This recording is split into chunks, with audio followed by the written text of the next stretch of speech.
क्या एक इंसान खुद की बीमारी खुद ठीक कर सकता है? ये मेरा सवाल है आप लोगों से। आप सोच रहे होंगे कि अगर ऐसा हो सकता तो फिर सारे अस्पताल ही बंद हो चुके होते। हमें किसी चिकित्सक के पास जाने की जरूरत ही क्या पड़ती। यही संदेह या कहें कि विश्वास हमें बीमार करता रहता है और हम अपना इलाज खुद कर ही नहीं पाते। हमें खुद पर विश्वास ही नहीं होता कि हमारा मन, हमारा शरीर, हमारा दिमाग अपनी बीमारी खुद ठीक कर सकता है। कभी आपने किसी जंगली जानवर को देखा है? उसको अगर कभी कोई जख्म हो जाता है, वो बीमार हो जाता है, तो उसकी बीमारी अपने आप ठीक हो जाती है। हम सबके दिमाग में ऐसे रसायन बनते रहते हैं जिससे हमारा शरीर अपनी बीमारी को ठीक कर सकता है। इस कहानी के माध्यम से हम उन तरीकों को जानेंगे जिससे हम अपनी बीमारी अपने आप ठीक कर सकते हैं। अगर आप पूरे ध्यान से इन तरीकों को सीखते हैं, समझते हैं, ध्यान देते हैं, तो यकीन मानिए आपको किसी चिकित्सक या किसी अस्पताल में जाने की कोई जरूरत नहीं पड़ेगी, क्योंकि आपका शरीर अपनी बीमारी खुद ठीक कर लेगा। तो इस कहानी को ध्यान से सुनना। एक बार दिखने में एक बहुत ही हष्ट पुष्ट इंसान चिकित्सक के पास पहुंचा।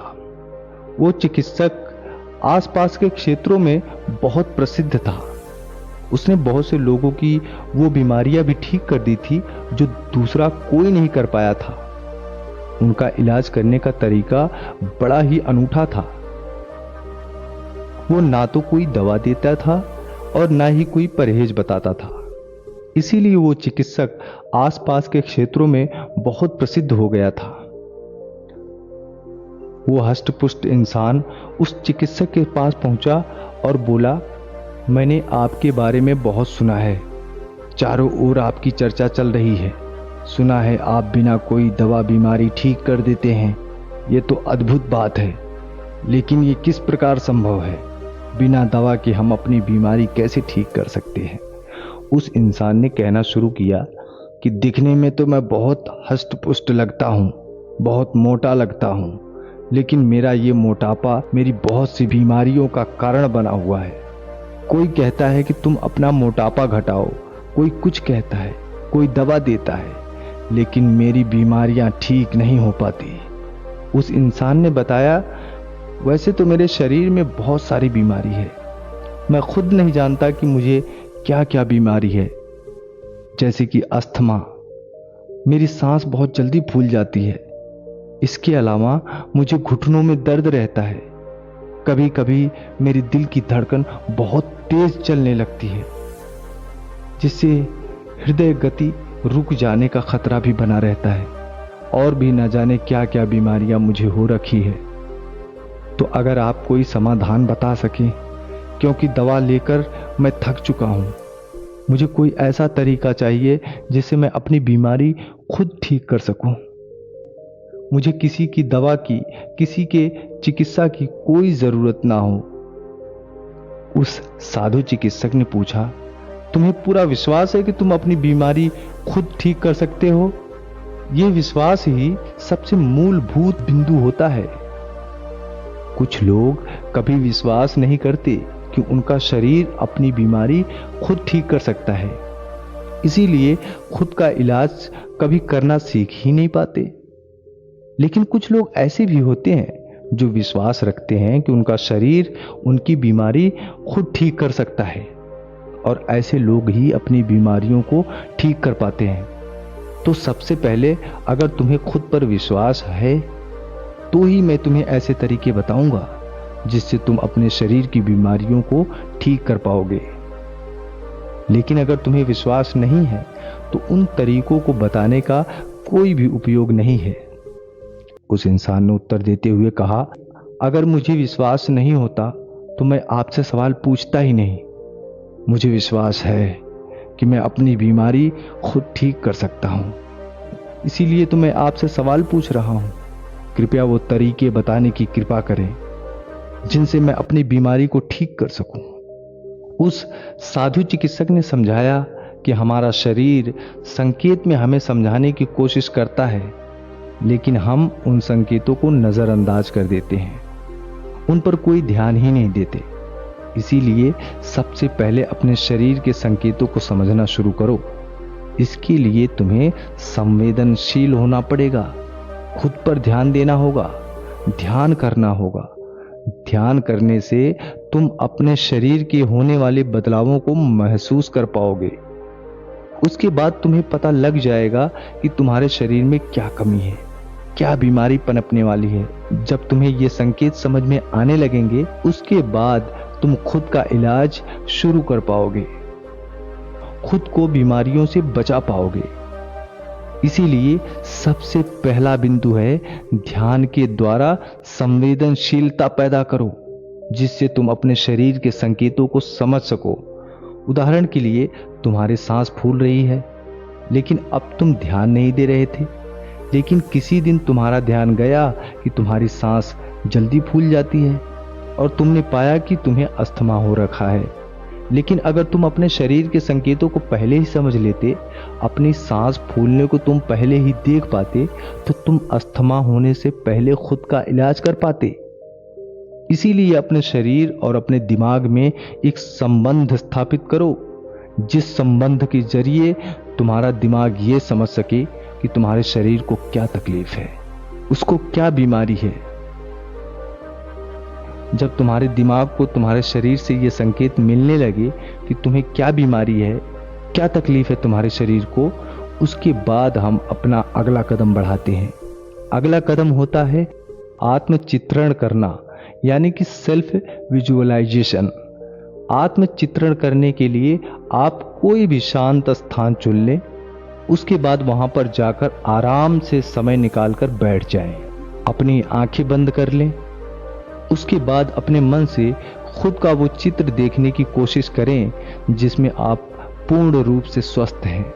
जो भी बीमारी आपको हो रखी है वो पूरी तरह से ठीक हो चुकी है। 5 मिनट तक इसी एहसास को बरकरार रहने दें कि आप ठीक हो चुके हैं। ठीक होने के बाद आप कैसे दिखते हैं, आप अपना वो चित्र देखने की कोशिश करें। आत्मचित्रण करने के लिए आप किसी ऐसे संगीत का भी इस्तेमाल कर सकते हैं जो आपके आत्मचित्रण के ध्यान को और भी ज्यादा गहराइयों तक लेकर जाए। जितना स्पष्ट आपका आत्मचित्रण होगा, उतनी ही जल्दी आपका शरीर आपकी बीमारी ठीक करना शुरू कर देगा। जब भी हम आत्मचित्रण यानी कि सेल्फ विजुअलाइजेशन करते हैं, तब हमारा शरीर अपने आप का सबसे उत्तम स्वरूप देखता है। उस स्वरूप से हमारा दिमाग उसकी ओर आकर्षित होता है और हमारा मन, हमारा दिमाग उसी ओर काम करने लगता है, उसे शारीरिक अवस्था तक पहुंचाने की कोशिश करने लगता है, जिसे अभी हमने आत्मचित्रण में देखा था।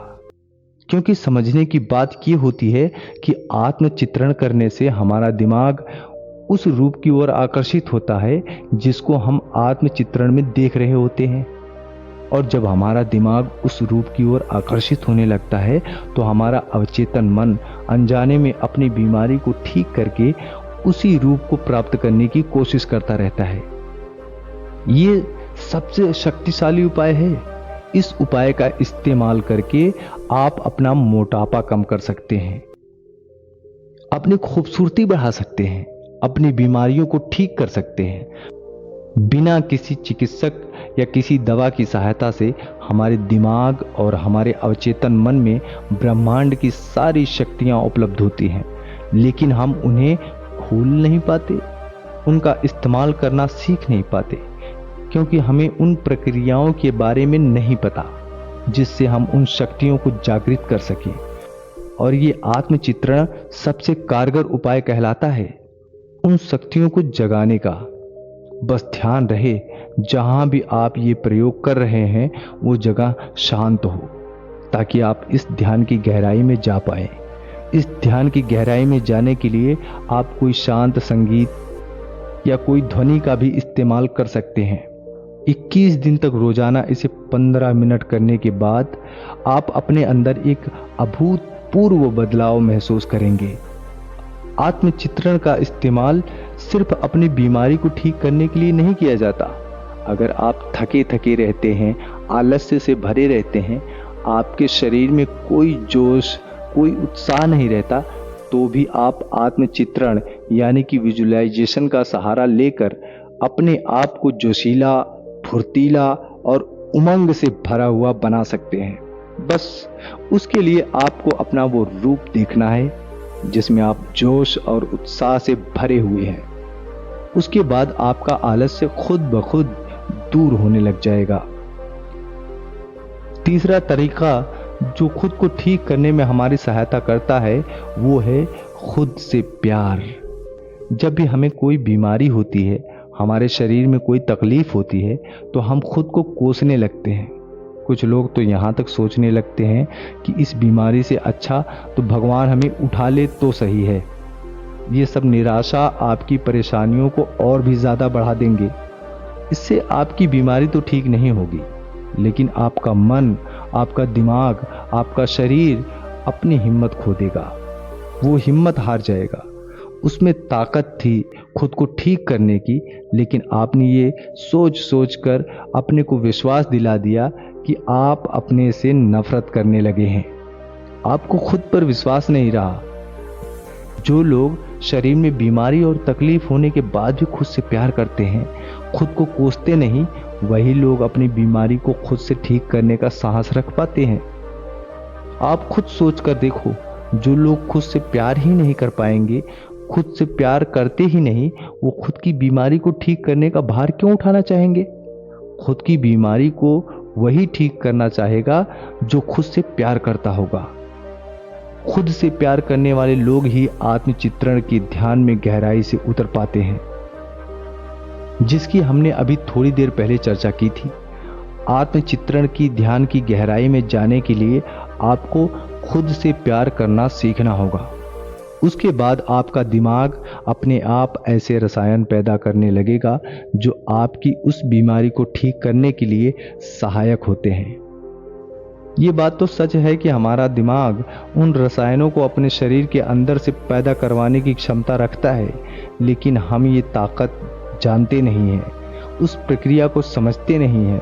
इसीलिए हमारी बीमारी ठीक नहीं हो पाती।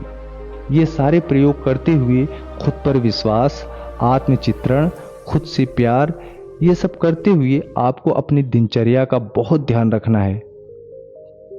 आप क्या खाते हैं, किस समय खाते हैं, क्या व्यायाम करते हैं, योग कब करते हैं, किन लोगों के साथ बैठते हैं, किन से बातें करते हैं, ये सारी चीज़ें आपकी दिनचर्या की होती हैं। इन पर आपको बहुत खास ध्यान रखना है। समय से खाना, अच्छा खाना, समय से व्यायाम करना आपको बहुत सारी बीमारियों से दूर रखता है।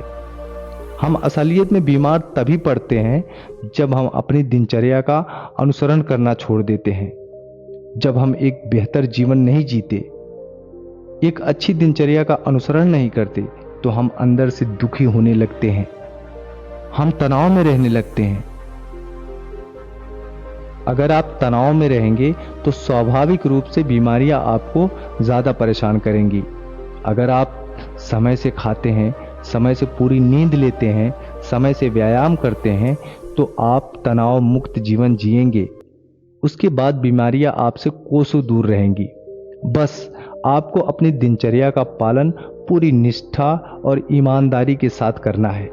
उसके बाद बीमारियां आनी तो दूर की बात रही, आपका जीवन खुशियों से भर जाएगा।